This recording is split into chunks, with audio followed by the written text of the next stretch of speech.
محترم احباب کرام اور معزز سامعین، اللہ جل شانہ نے ہمیں یہ زندگی کی نعمت دی ہے، ہمیں خوشیوں کی نعمت دی ہے، ہمارا یہ پورا وجود اللہ کی نعمت ہے۔ ہمیں اس زندگی میں کیا کرنا ہے وہ بھی اللہ نے بتا دیا ہے، ہمیں خوشی کے وقت کیا کرنا ہے وہ بھی اللہ نے بتا دیا ہے، ہمیں غم کے وقت کیا کرنا ہے وہ بھی اللہ نے بتا دیا ہے۔ تو یہ سب کے سب اللہ جل شانہ نے واضح فرما دیا تاکہ میں اور آپ اپنی زندگی کی سمت درست کر سکیں۔ ان نعمتوں کے ساتھ ہم اللہ تعالیٰ کی دی ہوئی زندگی گزار کر اس کا شکر ادا کریں، آنکھوں سے اللہ تعالیٰ کی دی ہوئی نعمت کو دیکھے اور اس نعمت کا شکر ادا کرے جس سے پورا جہاں نظر آتا ہے۔ دماغ سوچتا ہے، ان نعمتوں کو سوچنے پر بھی اللہ تعالیٰ کا انعام، اکرام اور بندے کے لیے اجر و ثواب۔ اسی وجہ سے قرآن میں جگہ جگہ فرمایا کہ یہ بات اس طرح، یہ واقعہ اس طرح، یہ نعمتیں اس طرح کہ تم غور و فکر کرو، لعلہم یتفکرون، تتفکرون، تشکرون۔ یہ سب کے سب مجھے اور آپ کو یہ بتانے کے لیے کہ اللہ جل شانہ کی نعمتیں ہیں، ان میں غور و فکر کریں اور خود اللہ جل شانہ کی ذات عالی کس قدر عظیم اور بندوں پر کتنا انعام و اکرام۔ یہ بات حدیث کے مفہوم میں علماء کرام بیان فرماتے ہیں کہ اے داؤد، حضرت داؤد علیہ السلام کو القاء، الہام اور وحی ہوئی کہ اے داؤد، اگر آپ کو پتہ چل جائے کہ میں آپ کے گناہگار بندوں سے کتنی محبت کرتا ہوں، اگر انہیں پتہ چل جائے ان گناہگار لوگوں کو، آپ کی امت کے گناہگاروں کو، نافرمانوں کو، کہ باوجود میری نافرمانی کرنے کے میں پھر بھی ان سے محبت کرتا ہوں، اگر انہیں میری محبت کا اندازہ ہو جائے انہیں، تو ان کا جوڑ عضو بند اور بند الگ الگ ہو جائے اس محبت کے سننے سے کہ اللہ جل شانہ اس قدر محبت کر۔ اور یہ حقیقت ہے، ہم دیکھتے ہیں کہ ہمارے آس پاس اور ہم خود کس قدر اللہ جل شانہ کے حکموں کی بجاوری کرتے ہیں، صبح سے شام تک نافرمانیاں ہوتی ہیں، کوتاہیاں ہوتی ہیں، لغزشیں ہوتی ہیں، انسان غافل ہوتا ہے، اس سے گناہ ہو جاتا ہے، انسان عاجز ہے، کمزور ہے، خطا کار ہے، گناہ گار ہے، لیکن اس کے باوجود سانس کی نعمتیں ایسی ہی جاری ہیں، اس کے باوجود ہوا کی نعمت ایسی ہی جاری ہے، پینے کی جتنے بھی سامان ہیں، چاہے وہ دودھ ہو، چاہے وہ پانی ہو، چاہے وہ شربت ہو، چاہے وہ سرکہ ہو، چاہے وہ کوئی بھی ایسی چیز ہو، وہ سب کے سب اللہ تعالیٰ فراوانی کے ساتھ دے رہے ہیں۔ کھانے کی چیزیں ہیں وہ سب کے سب مل رہی ہیں، پہننے کی چیزیں ہیں وہ سب کے سب مل رہی ہیں۔ بندے سے خطا ہو جائے تو دوسرا بندہ فوراً گرفت کرے، بندہ کوئی الٹی سیدھی حرکت کرے تو پلک جھپکنے کی دیر نہیں ہوتی کہ دوسرا بندہ اسے اپنے اشاروں سے، آنکھوں سے، گور گور دیکھنے سے گرفتار کرتا ہے۔ یا بندے کا کوئی مالک ہو، بندہ ملازم ہو، نوکر ہو، اس کا بڑا باس، مالک فوراً اسے تنبیہ کرتا ہے۔ لیکن اللہ جل شانہ کی ذات عالی اور اپنے بندوں پر انعام و اکرام و احسان کا یہ عالم کہ بندہ گناہ پہ گناہ کرتا جا رہا ہے، بندہ نافرمانیوں کے دلدل میں، غفلت کے دریا میں بہہ رہا ہے، غفلت کی نیند میں سو رہا ہے، اس کے باوجود اللہ جل شانہ کی انعامات ایسے ہی برس رہے بلکہ اور زیادہ ہو رہے ہیں کہ میرا بندہ آ جائے۔ حدیث کا مفہوم یہ بھی ہے، علماء کرام بیان فرماتے ہیں کہ بندہ جب نافرمان ہوتا ہے تو یہ جو آس پاس کی چیزیں ہیں یہ سب کے سب اس کے خلاف ہو جاتے ہیں۔ حتیٰ کہ یہاں بھی علماء کرام نے فرمایا ہے کہ ایک بڑے عالم تھے، انہوں نے یہ ان سے روایت منقول ہے کہ جس دن مجھ سے کوئی نافرمانی ہوتی ہے تو میں اس نافرمانی کا اثر اپنے گھوڑے میں پاتا ہوں۔ اس زمانے کی سواری گھوڑا، اونٹ، خچر ہوا کرتا تھا۔ اس دن میرا گھوڑا صحیح طریقے سے نہیں چلتا، جس مرضی سے میں اسے چلانا چاہتا ہوں ہر دن کے اعتبار سے، یا اونٹ ہے آج کل کے حساب سے آپ سمجھے کہ موٹر سائیکل سٹارٹ نہیں ہو رہی، گاڑی سٹارٹ نہیں ہو رہی، یہ کیا ہے؟ سواری کا آپ کی مرضی کے مطابق نہ ہونا۔ تو ایک نیک بندہ، اس کے لیے ماحول میں، اس دنیا کے اندر جو آزمائشیں ہوتی ہیں یہ تو اللہ سے قریب کرنے کے لیے ہوتی ہیں، یہ بتلانے کے لیے ہوتی ہیں کہ ایک وہ قوت ہے جسے آپ نہیں دیکھ رہے ہیں، وہ نظام کو چلا رہے ہیں، اور وہ آپ کو بتا رہا ہے کہ یہ راستہ نہیں، یہ ٹریک نہیں، یہ ہے، تو اللہ تعالیٰ تنبیہ فرماتے ہیں۔ تو اس بزرگ نے بتایا کہ جس دن مجھ سے کوتاہی ہوتی ہے، میں نافرمانی ہوتی ہے، تو اس کا اثر اپنے گھوڑے میں پاتا ہوں۔ تو فرمایا اللہ جل شانہ اتنے عظیم قدردان اپنے بندوں پر کہ ماحول کی ساری چیزیں فطرت کے مطابق ہیں، زمین، آسمان، دیوار، ستون، جتنے بھی چیزیں آپ دیکھ رہے ہیں، دریا، خشکی، جتنے بھی آپ کو درخت نظر آتے ہیں، یہ سب کے سب فطرت کے مطابق ہیں۔ اگر آپ فطرت کے خلاف کوئی چیز کریں گے، گناہ کریں گے، فطرت کے خلاف چیز ہے، قتل، دھوکہ، ظلم، تو یہ ساری چیزیں آپ کے خلاف ہوتی ہیں۔ تبھی حدیث کا مفہوم اب سمجھ میں آ جائے گا کہ حدیث میں آتا ہے کہ سمندر کہتا ہے یا اللہ اجازت دے اس پہ میں آ جاؤں اور اسے ڈبو دوں اپنے اندر، اس کو غرق کر دوں۔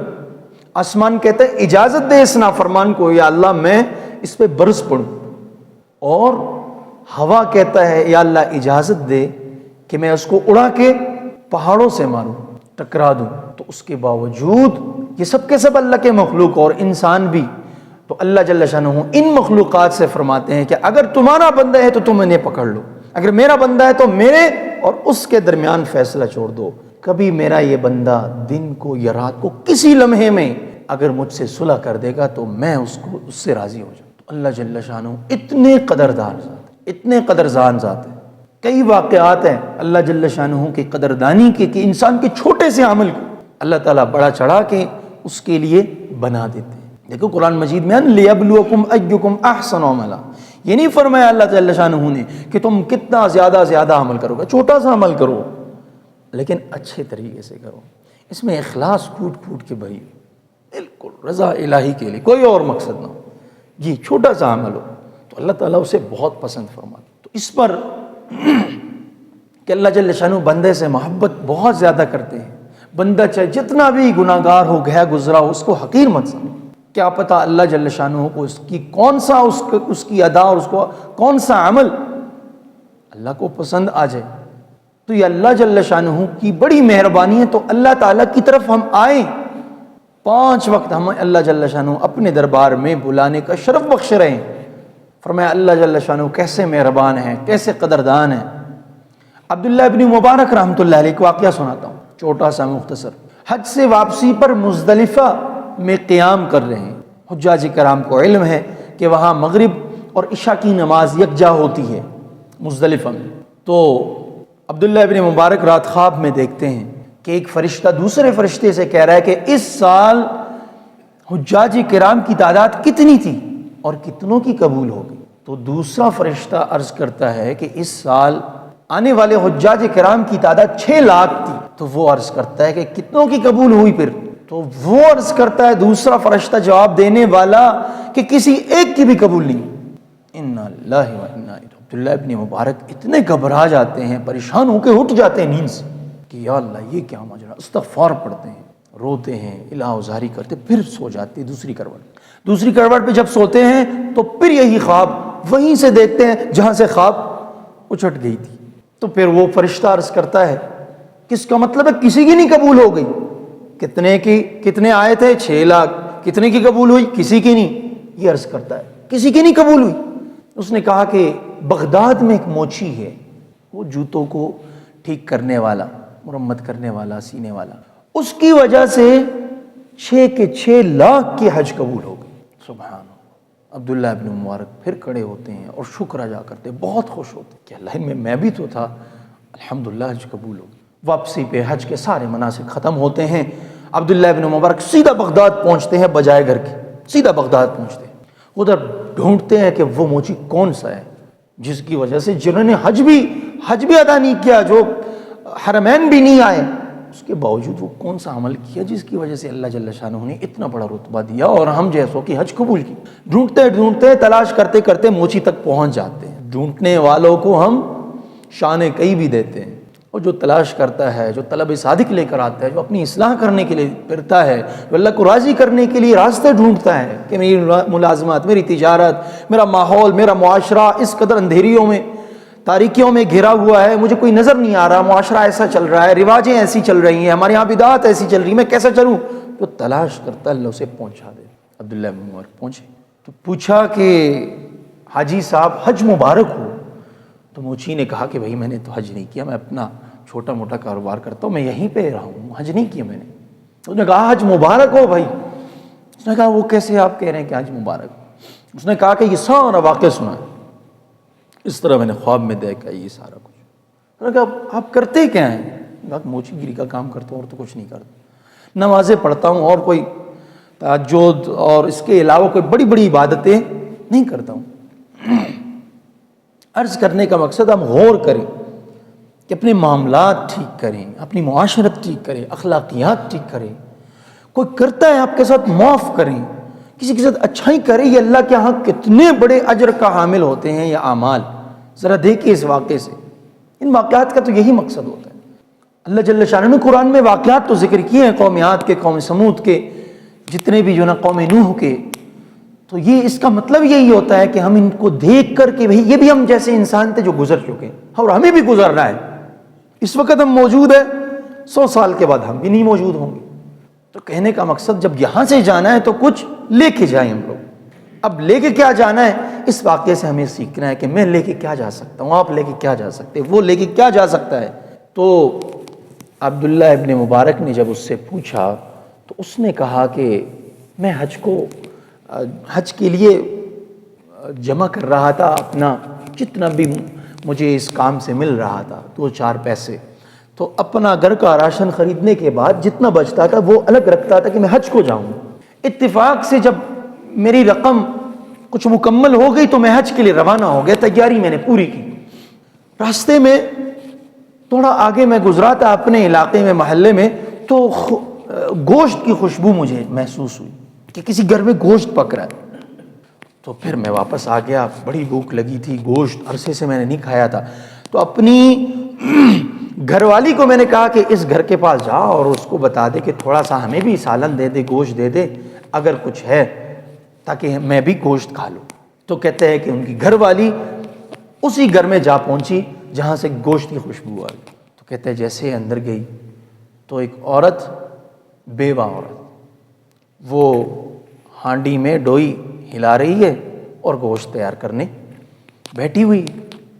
تو اس نے فوراً وہی کہا کہ ہمیں بھی گوشت دے دیں، میرا شوہر کہہ رہا ہے کہ ہم نے کہیں عرصے سے گوشت نہیں کھایا، یہ گوشت کی خوشبو مجھے اچھی لگ رہی ہے، ذرا تھوڑا سا ہمیں بھی دے دے. تو اس عورت نے ایک جواب دیا، اس بیوہ عورت نے کہا کہ یہ گوشت ہمارے لیے حلال ہے، تمہارے لیے حرام ہے. اس نے کہا وہ کیسے بھائی؟ آپ کے لیے جب حلال ہے تو ہمارے لیے بھی حلال ہے. اس نے کہا کہ اصل میں بیوہ ایک عورت ہوں، میرا شوہر مر چکا، ہمارے پاس کچھ نہیں ہے، بچے ہیں بھوک سے بلک رہے ہیں، اور میں بھی فقر و فاقہ کی زندگی گزار رہا ہوں، کچھ کھانے کے لیے نہیں. تو ادھر ادھر میں ڈھونڈتی پھری میں تو ڈھیر پر کچرا جان، کوڑا کرکٹ جہاں پہ جمع ہوتا ہے علاقے کے ڈھیر پر ایک مری ہوئی مرغی پڑی ہوئی تھی. تو ہمارے لیے جان بچانا فرض تھا، تو اس وجہ سے میں نے وہ مرغی لائی اور یہاں پہ ابھی اس کو پکا رہا ہوں. یہ کہنا تھا کہ اس عورت کی پیروں سے زمین نکل گئی. وہ عورت دوبارہ بھاگم بھاگ آ گیا اور سارا ماجرا اپنے شوہر کو سنا. تو اس کے شوہر نے کہا جو موچی تھا، یہ کیسے ہو سکتا ہے کہ میں حج کو جاؤں اور میرا پڑوس غربت سے، فقر و فاقے سے مر جائے؟ میں نے سارا اپنا جمع پونجی جو حج کے لیے تیاری کی تھی میں نے، وہ سب کا سب ان کو دے دیا کہ یہ فقر و فاقے سے بچ جائے، ان کی زندگی اچھی گزر جائے. یہ چھوٹا سا عمل. اس زمانے میں حج کے لیے کیا رقم ہوتی تھی، کیا کچھ ہوتا تھا. آج کل میں اور آپ بھی اپنے پڑوس، اپنے کسی ایسے طالب علم، اسٹوڈنٹ، جہاں کہیں پڑھتا ہو، جہاں کہیں محنت کر رہا ہو، ملازمت، ریڑھی چلاتا ہو، کوئی تجارت کرتا ہو، اپنی جمع پونجی موچی گیری کرتا ہو، کچھ بھی، اس کے ساتھ ایسی خیر خواہی کریں. 10 میں سے 1 روپیہ دے سکتے ہیں، 100 میں سے 10 دے سکتے ہیں، 1000 میں سے 100 دے سکتے ہیں. ضروری نہیں اللہ کے ہاں کہ آپ لاکھ دے دو، 2 لاکھ دے دو. کہنے کا مقصد یہ ہے کہ یہ ایک عمل جس نے 6 لاکھ کی حج قبول کروا کے خود کو بھی حاجی قرار دیا، وہ ایک چھوٹا سا عمل تھا اور کوئی بڑی لمبی عبادتیں نہیں تھی. اس پر اور بھی بہت ساری واقعات ہیں. کہنے کا مقصد کیا ہے کہ میں اور آپ ایسے چھوٹے چھوٹے اعمال کریں. یہ اللہ کے ہاں بہت اللہ قدردان ذات ہے. میں اور آپ ایسے چھوٹے چھوٹے عمل کریں گے تو اللہ جل شانہ ان کو بڑا چڑھا کے ہمارے لیے ذریعہ نجات بھی بنائیں گے. ہماری دنیاوی بھی زندگی بھی اچھی ہوگی اور اخروی زندگی بھی اچھی ہوگی۔